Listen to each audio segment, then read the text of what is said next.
I am Casey Crescenzo. And I'm Eric Cerna, and we're the Deer Hunter. Yeah.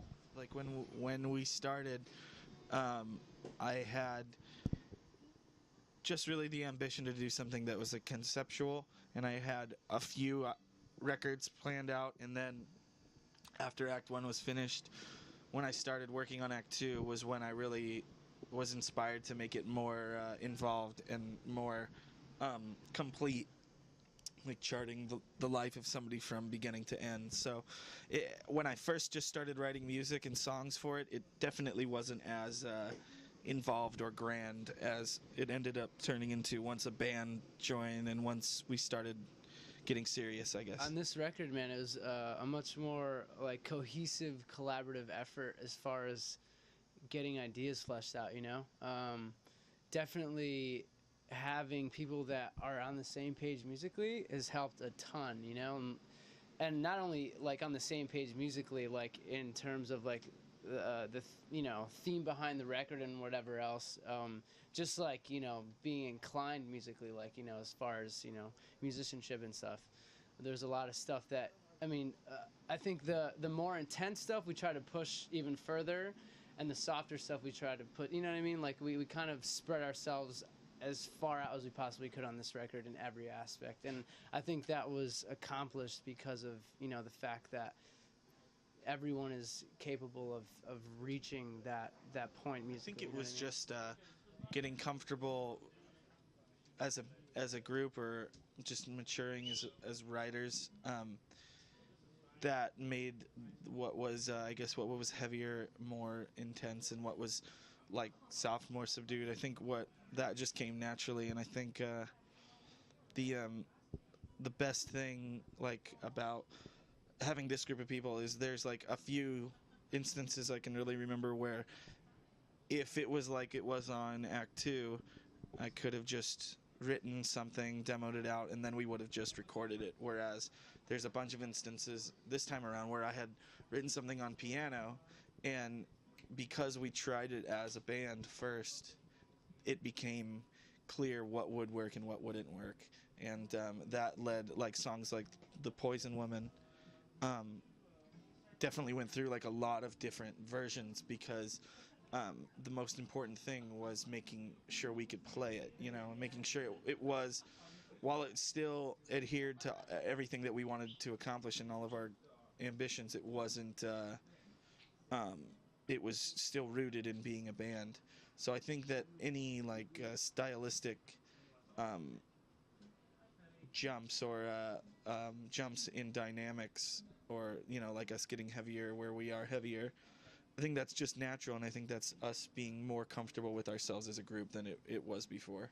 I think that it's just understanding the difference in the medium of a record and a live show, and that at heart, when you're writing a song, you're not trying to get across instrumentation, you're not trying to convey instrumentation, you're trying to convey an idea or an emotion or a scene or something a little more abstract. So when you play live, you're still just trying to do that initial goal of conveying the same thing you were trying to convey on a record, but you're also understanding the boundaries and limitations of being a live rock band. There's 3 hours of music so far between the 3 records about, and that's how long it really takes to get the themes across.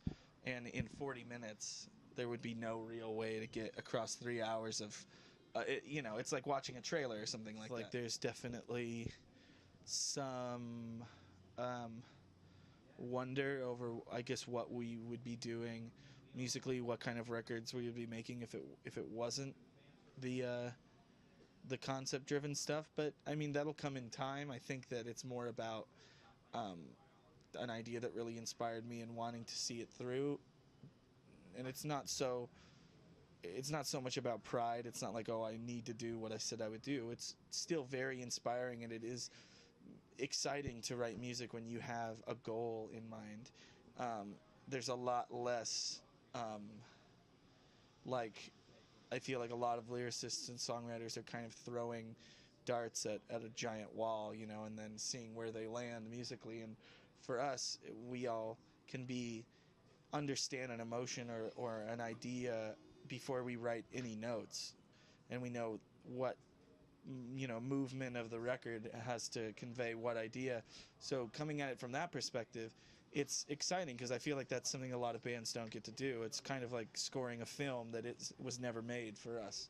So it's a little bit of both. I think that we're all going to be excited and nervous and scared once they're all done and to see what we're doing next, but in the middle of it, I don't think we feel rushed or hindered by the ambition that we have. Part of the way that we approach writing is taking the story at hand and really just trying to score that. You know what I mean? So like it's kind of like a movie mindset. So we try to get across like themes and all that sort of thing within songs. Not like everything's like predestined or predetermined or anything, but I think just having that template there, really lends itself to some experimental things that like continuity and stuff, and having parts in one song that kind of come back later on in the record. You know what I mean? So it's definitely a cool thing to have a story there for us, like writing, basically trying to score the story. I sent everyone before we did this an email, kind of outlining what my thoughts were and the way what I wanted to get across, and I guess emotions and the way that I felt about certain things that I wanted to convey. It wasn't necessarily just about the story. It was also about what parts of the story symbolized. So I let everybody know, emotionally and I guess philosophically, but not really, not very smart philosophically, just kind of, I guess that's the word. Philosophically, I let everybody know where I was coming from, and so that way we were all able to approach every song from that feeling and that understanding. It wasn't necessarily like everybody had to understand every single bit. It's not like when somebody writes like an extended universe Star Wars book or something like that, They don't have to understand everything. They just needed to understand what needed to be conveyed. So, I mean, you could probably ask Nick, my brother, what the story was, and he probably might have forgotten by now. But for the most part, I know that when we're in the middle of it, everybody has a good deal of understanding and respect for what's trying to be accomplished. I've been thinking about it a lot. I think I would like to start fresh, not thematically, but with the approach. I feel like Acts 1, 2, and 3 are like a big rise, as far as like the maturity of the band, the maturity of the music, like the lyrical. I mean, guess just maturity. I feel that we've come a long way, and I look at Act 3 being very grand and very large, and so I think of like a next record, and I think, there's no way that I want to just compete with Act 3. I don't want to just try and make the next record even bigger and everything darker and heavier. And so I think that what's more exciting is to think of like throwing the model out, out in the trash and just starting fresh with a new approach, taking a new approach to every aspect of the music. And it's more exciting to do something totally new on the next 3 recordings and make those feel like a similar body of work, and then obviously making all 6 feel together. But Acts 1, 2, and 3 feel very tightly knit to me, and I don't necessarily want to make Acts 4, 5, and 6 sound like Acts 1, 2, and 3. Acts 1, 2, and 3, like thematically, are very emotional records for me, and they're very emotionally driven records. I'm not emo, but emotionally driven. Like where the songs came from was an emotional headspace, I guess a very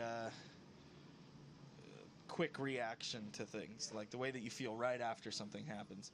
And where I would like to go is much more universal. It's much less in on one specific thing without being able to look around. I would like to take everything to a much more universal, and not marketably universal, but just, I don't know, cognitively universal.